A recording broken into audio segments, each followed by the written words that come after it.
interlinked crisis, threatening international peace and security, economic stability, and sustainable development. Situation of conflict and continued foreign occupation defy the promise of the United Nations to save succeeding generations from the scourge of war and to guarantee the self-determination. Ladies and gentlemen, long-standing unresolved disputes from Kashmir to Palestine continue to face a serious challenge and pose a serious threat to the regional and international peace and security. The ramifications of the adverse impacts of climate change and climate-induced disasters are not only being felt beyond boundaries, but also across generations. And it's not too long away that we just had a very sad flash floods experience in 2022, and being one of the least emissions country, less than 1% of the global emissions, we are one of the top 10 vulnerable countries. Our failure to address the structural deficiencies in the international financial system is aggravating global inequalities and poverty. Hatred and discriminations are on the rise in the form of xenophobia and Islamophobia. Excellencies, ladies and gentlemen, in this midst of these turbulent times, a region unfortunately is yet again standing on the brink of another conflict. Over the course of the last couple of weeks, baseless allegations as well as unilateral, politically motivated and highly provocative actions taken by India pose a grave threat to regional and international peace and security. There appears to be calculated and premeditated attempt to escalate regional tensions, following a familiar pattern: level accusations against Pakistan without evidence, use inflammatory rhetoric, incite war hysteria, and use this as a pretext for aggression and unilateral actions. Why I'm saying so? I just want to remind and not go into detail. I'm sure all of you, it's not decades old, it's just 2019. Pulwama, media hype, rhetoric, followed by unilateral deletion of Article 370 and 35A, which led to declaring the 7 decades old disputed territory guaranteed by the UN resolutions to be resolved in the light of principle of self-determination and of the will of Kashmiri people. That was all binned after that entire Pulwama episode. However, this brinkmanship carries consequences that extend far beyond India borders.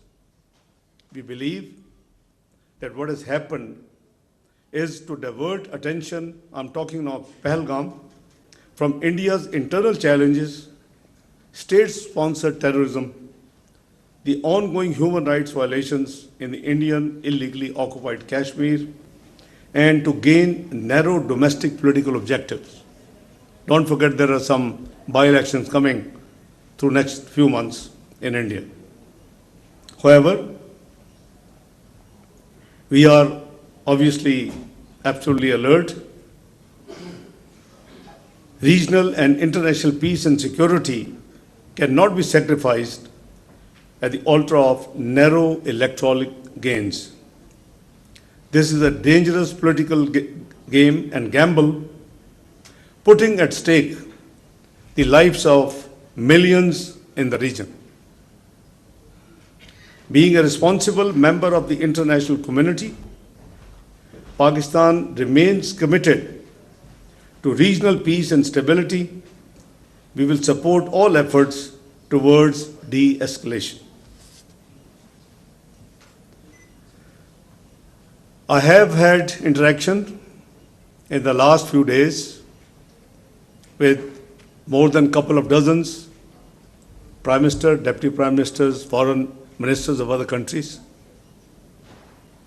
In MOFA, Foreign Office, we had engaged around 45 diplomats and mission heads available in Islamabad, and with few who are members of the UN Security Council, we have probably had more than one rounds. However, in case of any act of aggression, let me first tell you that my interaction revolved around what? In fact, on 22nd of April, we just landed, Prime Minister, myself, on a 36 hours official state visit to Turkey. We were invited by His Excellency the Turkish President. Soon after landing, we had this sad news, and straight away our meeting started, which ended over the dinner. And once I was done, I engaged Foreign Office. It was almost 1 o'clock in the morning, between 22nd and 23rd of April. We decided to issue a condolence message, which is still on our website. On 23rd of April, we issued this statement, and we learned that Prime Minister Modi, after curtailing his visit to Saudi Arabia, would be holding Cabinet Committee on Security of India. The times, a couple of times, changes in the time the meeting would be held, but finally it held around between Maghrib and Isha, our time. And after the meeting, there was no mention in their official statement, press briefing, any reference to Pakistan, but all the measures they took were Pakistan specific. You only need probably class 1 student to assess what was it all about. So we decided to hold our National Security Committee meeting following morning. And India, by the way, the measures they announced: number 1, closing of Atari border; number 2, reducing the size of our mission in New Delhi; number 3, declaring our armed forces personnel, that attaches, naval, air force, army attaches, always there, as persona non grata. 4th, the Pakistani holding valid visas, and inside India, the visas were cancelled and asked to leave immediately Indian territory. And the most shocking, the 5th, was that they announced that they will hold in abeyance the over 6 decades old treaty known as Indus Water Treaty. Now, surely there isn't any provision in the treaty, those who have gone through the treaty. Generally, the international treaties cannot be amended or terminated without the mutual consent of the parties to the treaty. And that's exactly is the spirit of, it's not deemed spirit, it is written in the treaty that neither party solo can terminate or amend this treaty. Now, this is most unexpected from any responsible country in the Community of Nations. We are low riparian. We established precedents and laws in the world and practically followed is the low riparians always have an access to the water which flows from the upper riparian. We are low riparian.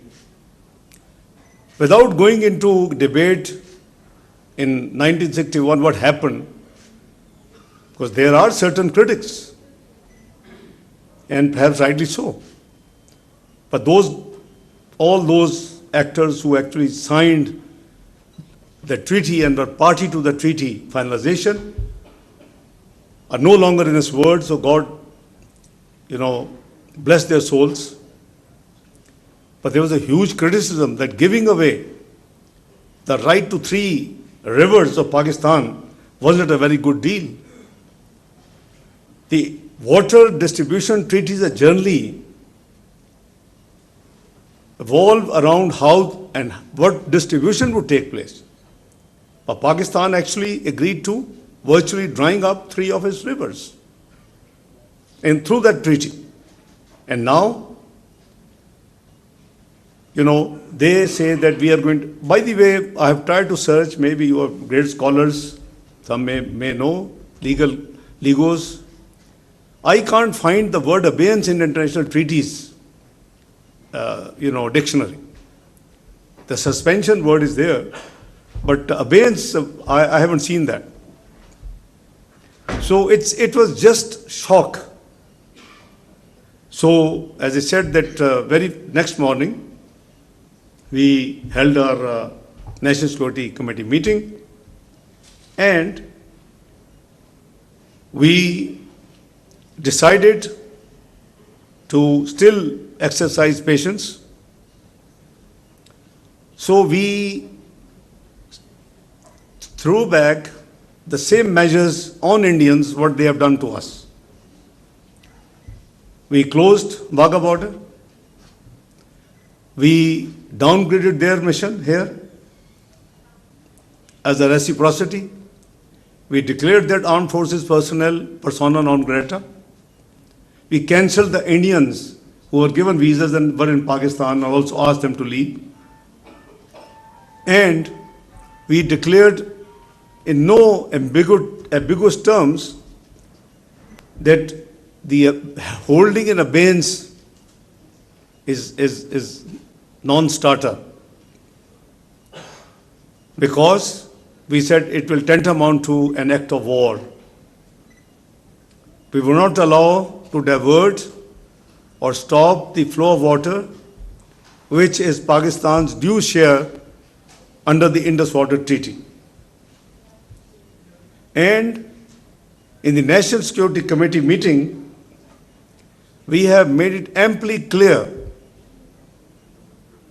that we would exercise restraint and we will not be taking any escalatory move. Almost these over 2 dozens world-renowned, as I said, Prime Minister, Deputy Prime Minister, Foreign Ministers. Even yesterday I spoke to Russian, I spoke to Malaysian Foreign Ministers. And they all, including UN Secretary General, the US Secretary Rubio, Russian Foreign Minister Lavrov, EU Foreign Minister, they all, when I speak to them, they all try to advocate that please, Mr. Foreign Minister, Mr. Deputy Prime Minister, whatever they want, they say, please restrain and do not react and do not take any escalating move. I have told each one of them 3 things. Obviously, there's a long calls explaining what India did, what we feel why they have done it. I just given you an example of Pulwama. I'm not saying this, I don't have evidence, but analysts say this could be another ploy. It might have been self-choreographed. How come in 10 minutes the FIR is registered at a police station where you need to at least 45 minutes ride to reach? They completed investigation, they completed all the facts finding, they dealt with the on-site, and in 10 minutes the FIR was registered. Come on, nobody's fool.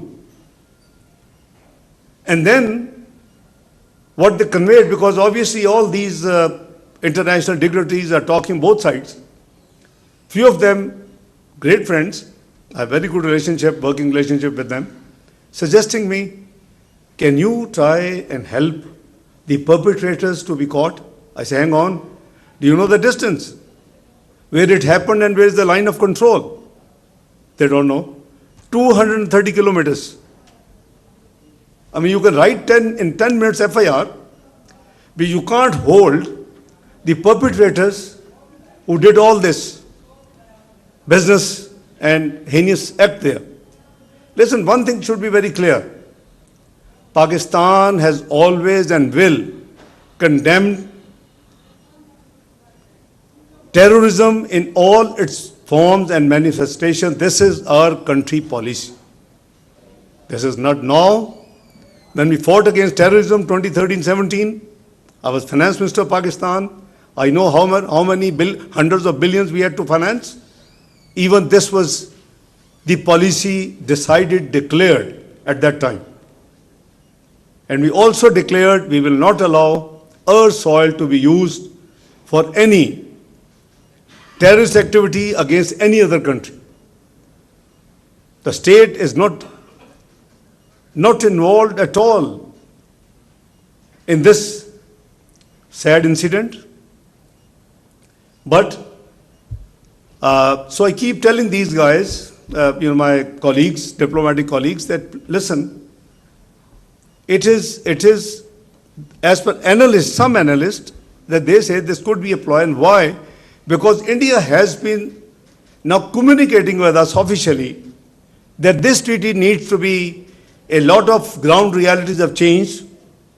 This treaty needs to be revisited. And we are responding to the latest communications. Two will be responded.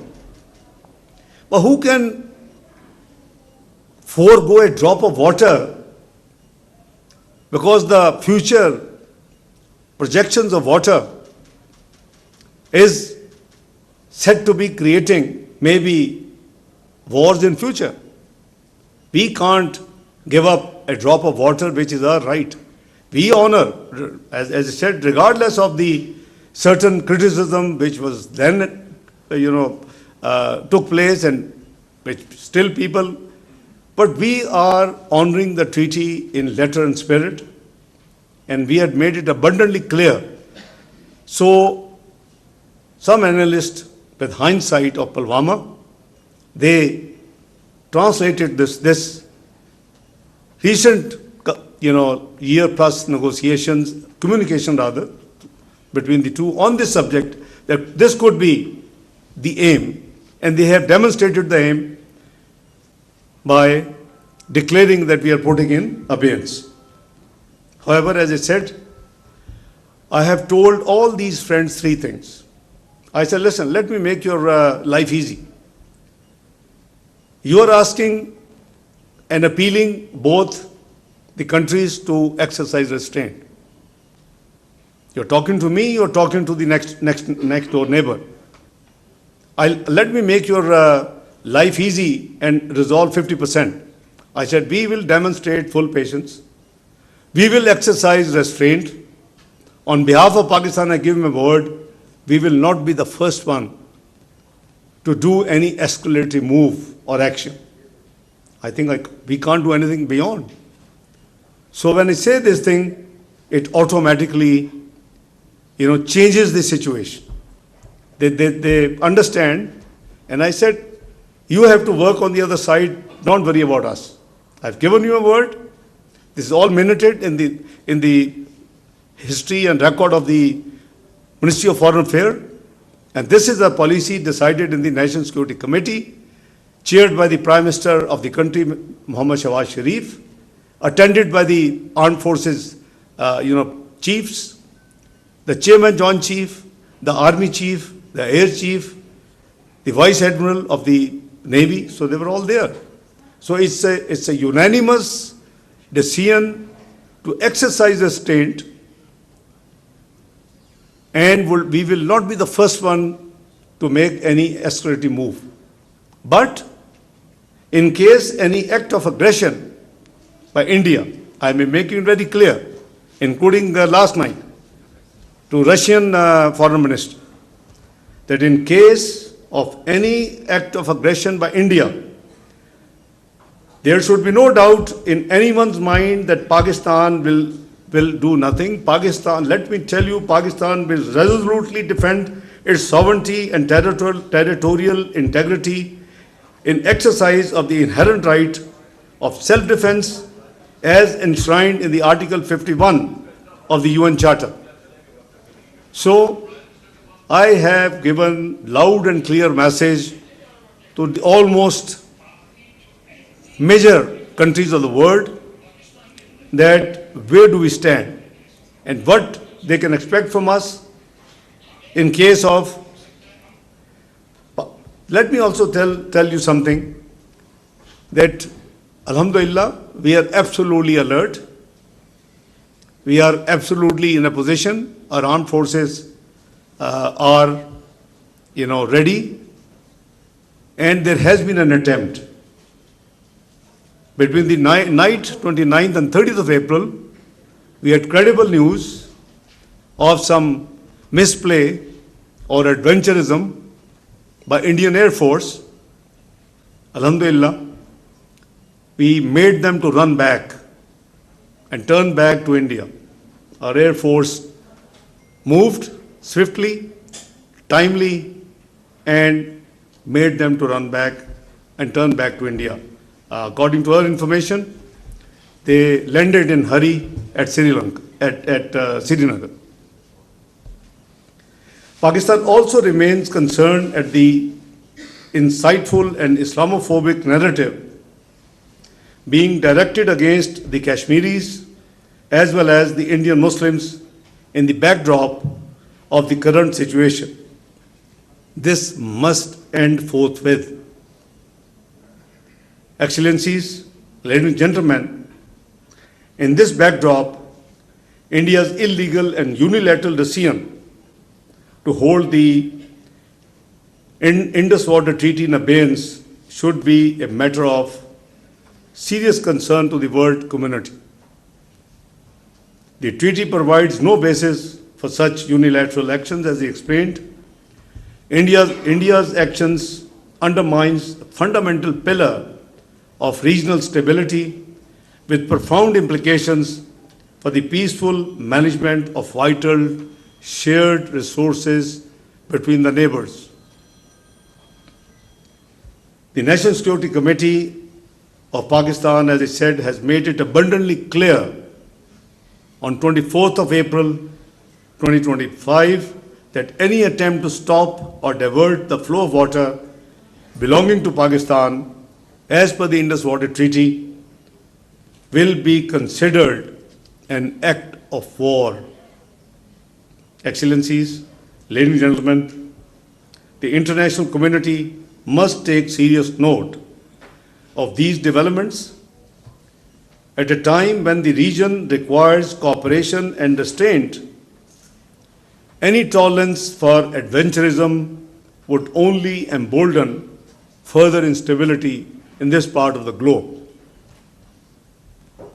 We must not forget that the unresolved Jammu and Kashmir dispute remains the primary source of volatility in South Asia. There is an urgent need for renewed and concerted efforts under United Nations auspices to secure a just, lasting, and peaceful resolution of this dispute in accordance with the relevant UN Security Council resolutions and the aspirations of the Kashmiri people. Excellencies, ladies and gentlemen, the challenges being faced by our region as well as those at the global level can only be addressed through a renewed recourse to multilateralism. There is a need for universal and consistent adherence to the fundamental principles of the UN Charter, self-determination of the peoples, non-use of threat of force, respect for the sovereignty and territorial integrity of all states, non-interference in their internal affairs, and peaceful settlement of disputes. As I speak, millions of Palestinians are enduring unparalleled suffering. Thousands have lost their lives. Many more have been injured, and millions have been displaced. Humanitarian aid is being deliberately denied to millions in dire need, and humanitarian workers are being targeted with impunity. You have seen what's going on with UNRWA.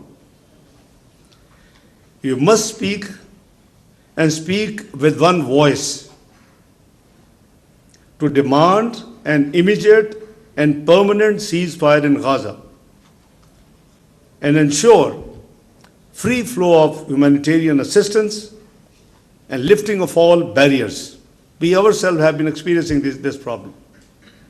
We have sent almost 12.5 consignments at different times. First, we were sending to Gaza through Egypt. Problems erupted. I had to engage Amman. We started sending consignments through Amman. Then issue expanded to Lebanon. We sent our consignments to Lebanon and followed by Syria. So we have been experiencing, we are doing on pure humanitarian grounds. There's humanitarian assistance through the National Disasters Management Authority, who takes the lead in implementing the decisions of Prime Minister Shehbaz Sharif and the government in this regard. So, I personally believe that lasting peace in the region cannot be achieved without allowing Palestinians to exercise their inalienable right to self-determination for a viable, secure, contiguous, and sovereign state of Palestine on the basis of pre-1967 borders and with Al-Quds al-Sharif as its capital, in accordance with the relevant UN resolutions. The vicious cycle of poverty and rising global inequalities cannot be addressed unless we make head-on the inequalities in the international economic relations and take them head-on. There is an urgent need to reform the international financial architecture, which has been described by the UN Secretary General as morally bankrupt. Those who have the supply of resources and those who require the resources, there's a huge gap. I think it was perhaps with this vision that in our region, Asian Infrastructure Investment Bank was initiated by China. We had been, I as finance minister between 2014 and 16, part of that exercise, and I am the signatory on behalf of Pakistan on that document, which governs Asian Infrastructure Investment Bank. The whole idea was the 70% population, which requires multilateral funding, has an access to around 30% funding from the multilateral global institutions, and vice versa. Neither the Sustainable Development Goals nor the climate goals can be achieved without international cooperation. We have seen recent statements of some global powers. I don't know how much is relevant as of now, the climate funding and the climate change subject, I think we all have to wait patiently and see and watch and plan for our own country accordingly. Concrete actions are needed to help developing countries trapped in the liquidity crisis and debt distress by ensuring adequate concessional finances, rechanneling of unused SDRs, seeking a sustained increase in the lending capacity of the multilateral development banks, and funding of International Development Association, IDA.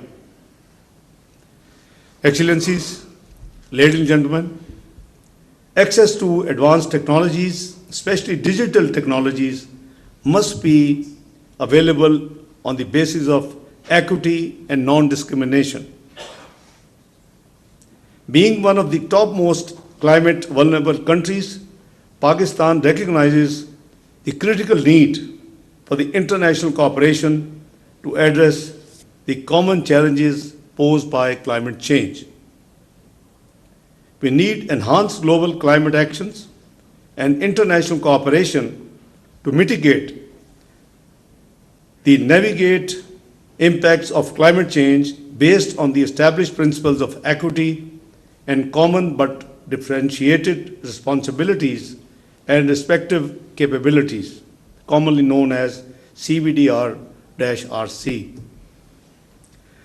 The developed countries need to meet their climate finance commitments with a balanced focus on adaptation and mitigation, as well as on loss and damage.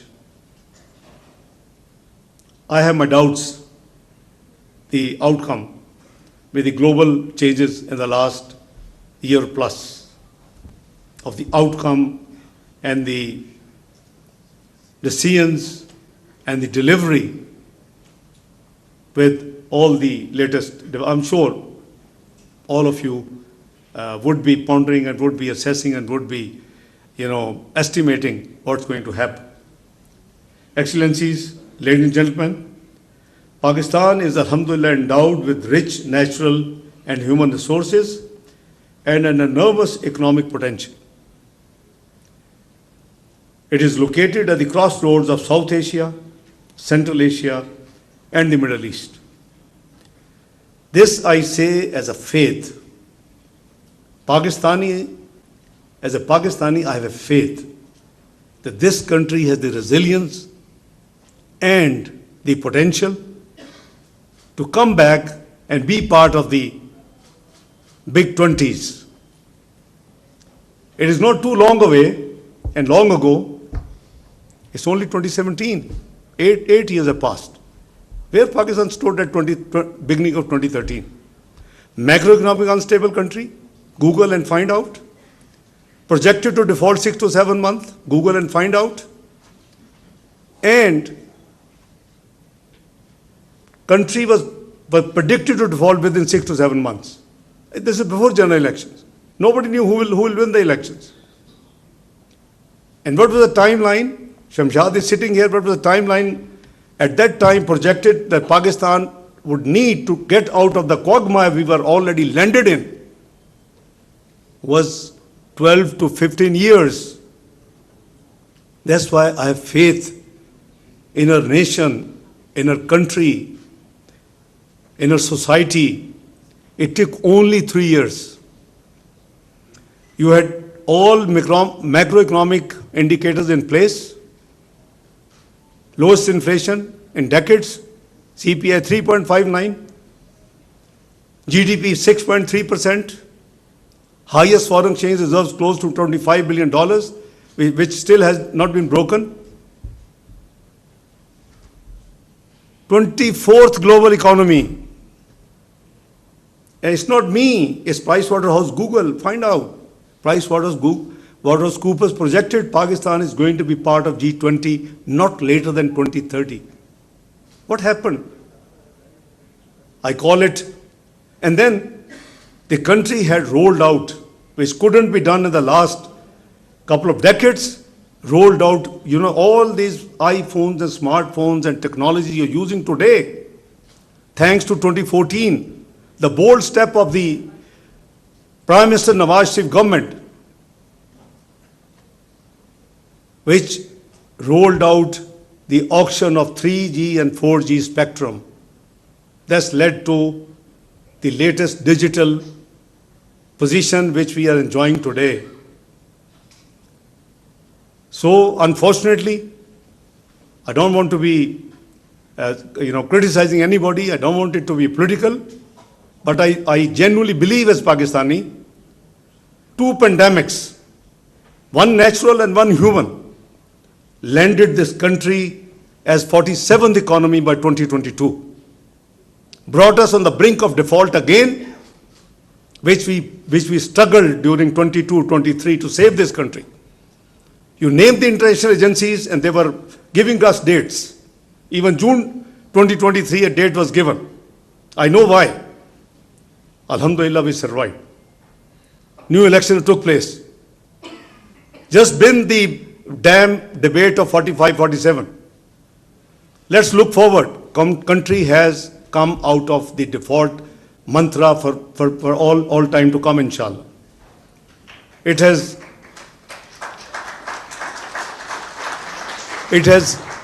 started on the trajectory of growth. I welcome everybody, all parties, to please, for national interest, we must work together. I think there's a recent demonstration you had seen in the Senate. Former Prime Minister Anwarul Haq Sahib is sitting here. I just saw him. So you see, we demonstrated. I had to just spend 2 hours with all the political parties, regardless who is who. We managed to come out with a consensus resolution condemning what's happening, warning that if India does anything, we are all united. You see, this is the spirit. But on the other side, again, by experience 2013-17, you have the scope to go back from 47 to part of G20. We have to just work hard. बहुत लोग कहते हैं जी debt trap हो गया, ये हो गया, वो हो गया. What debt trap? What is debt to GDP of America, the big power? Over 109%. What is debt to GDP of United Kingdom after COVID? Over 100%. What is debt to GDP of Japan? 257%. और भाई मैंने तो 63% पे छोड़ा था 2017 पे. When we came back, it was 73. We have self-imposed a law. मैंने उसको इनिशिएट किया 1999 में the debt responsibility and limitation act के 60% तक रहेंगे, पर ये कोई सहीफा आसमानी से नहीं उतरा हुआ. God has blessed this country with over $10 trillion of rare earth material, lithium, copper, gold, hydrocarbons, granite. So please have faith in your country. Governments आती जाती रहती हैं, लोग चेंज होते रहते हैं.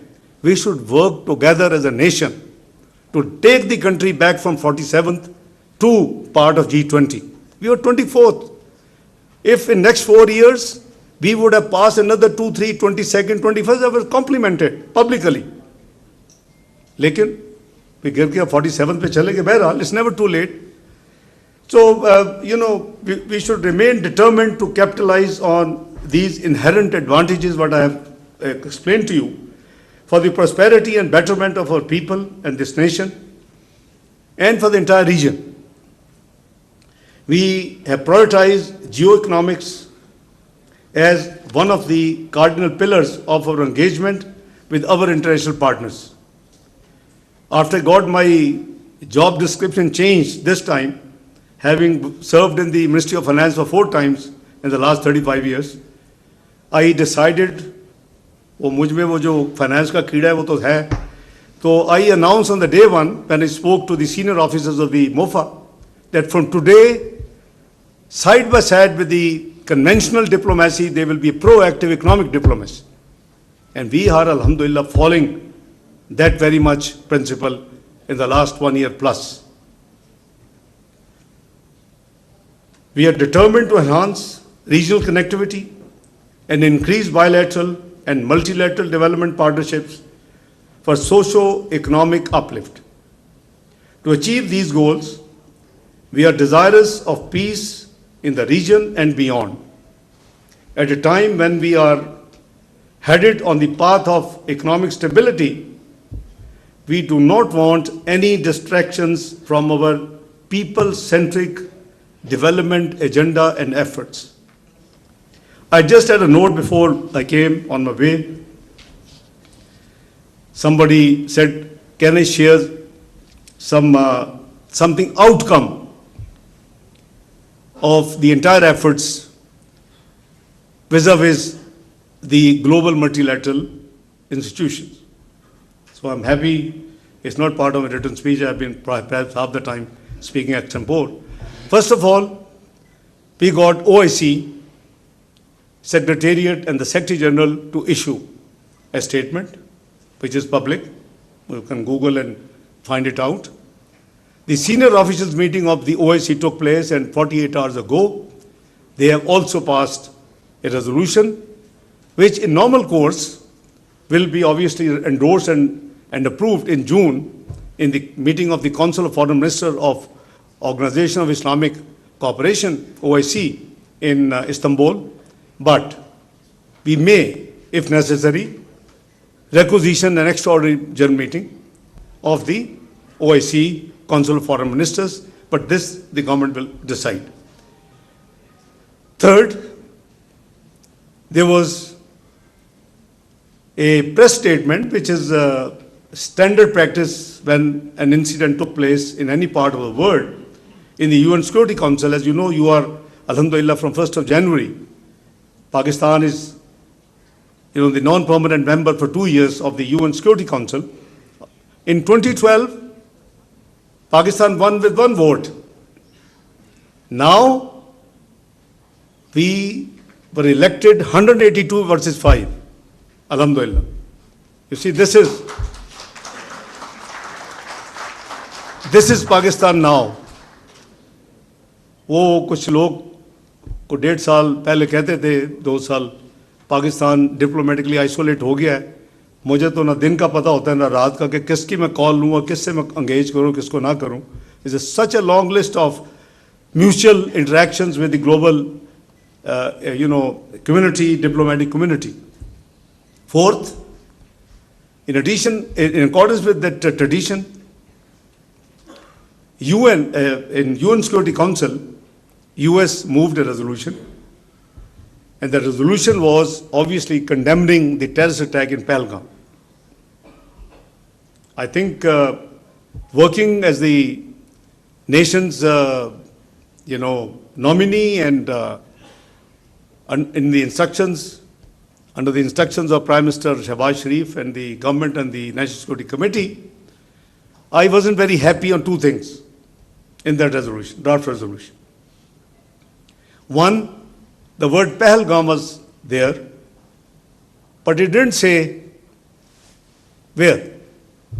The district, Jammu and Kashmir was missing. And it was obviously perhaps on purpose. I said nothing doing. We put a hold that put Jammu and Kashmir, then it is acceptable. And I gave an example.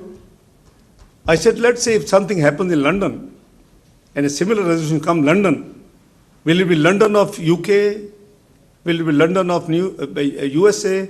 Will it be London of Australia? Will it be London of Canada? Why are you shying? Put Jammu and Kashmir. Number 2, there was the TRF was mentioned. This is the resistance forum which post 2019 Indian acts of usurping Jammu and Kashmir as its Indian Union territory illegally, unacceptable. The blame was put on that TRF. They were condemned. I said, listen, I haven't seen their claim. Number 2, if you have any evidence, show us. So I, through our ambassador, who is called Permanent Representative Ambassador Munir Asim Iftikhar in UN, I said, put on hold. They must correct these 2 things. Delete TRF or give us evidence, put Jammu and Kashmir after Pahalgam. It took 2.5 days. It is always a war of nerves. Alhamdulillah, both things were done, and that press release with these two amendments went public.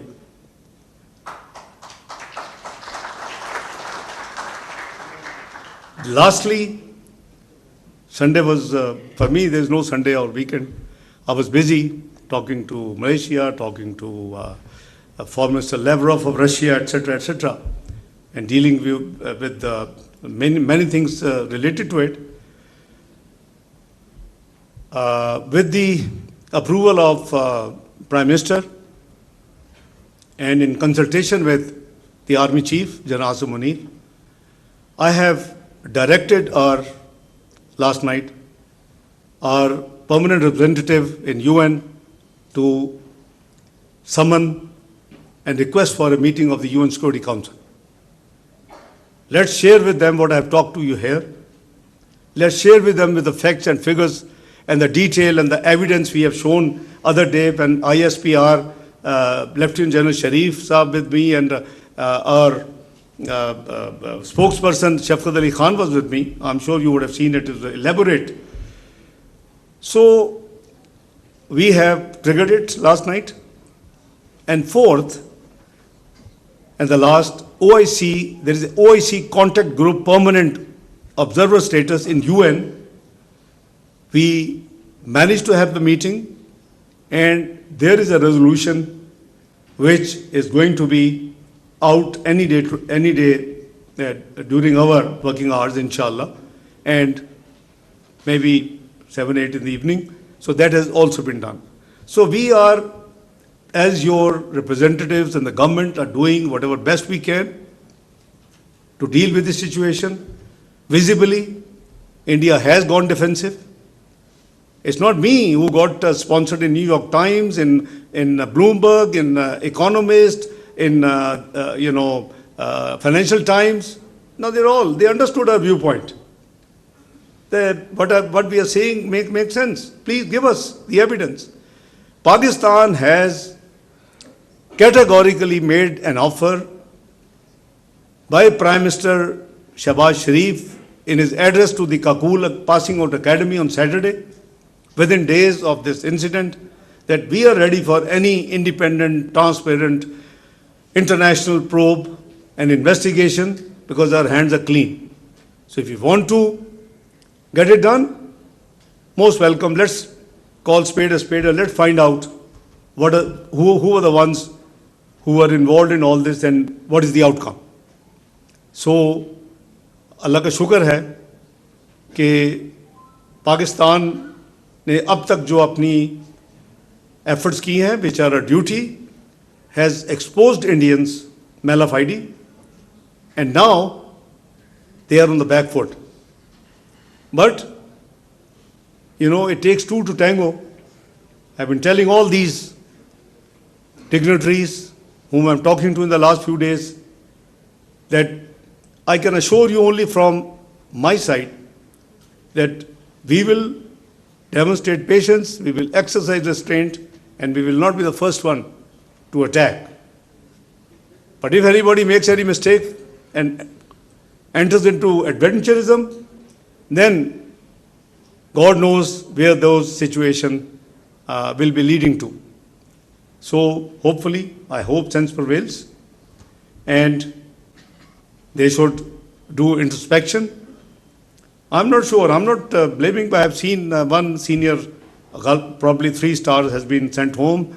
One number 2 in the Air Force has been sent home. Maybe that episode which happened when we forced the 4 Indian Air Force fighters to go back just 4 days ago. So God knows, but anyway, it is their internal business. They can sack the whole army, whole Air Force. It's not our business. Perhaps it will resolve the issue. But anyway, I think I have taken a lot of time beyond I was asked to. I do hope that the international community will help us achieve the goals I have enumerated in my little talk. And any spoilers in the region will be prevented from obstructing our path to peace and prosperity. As I said, I will be keenly looking forward to your deliberations in the next few sessions in 3 days, and I think your wisdom will certainly help Ministry of Foreign Affairs and the government as a whole to benefit from any great ideas which you will come up with. I once again thank you, Mr. President, and all excellencies, ladies and gentlemen, for your very patient hearing. Thank you very much indeed. God bless you.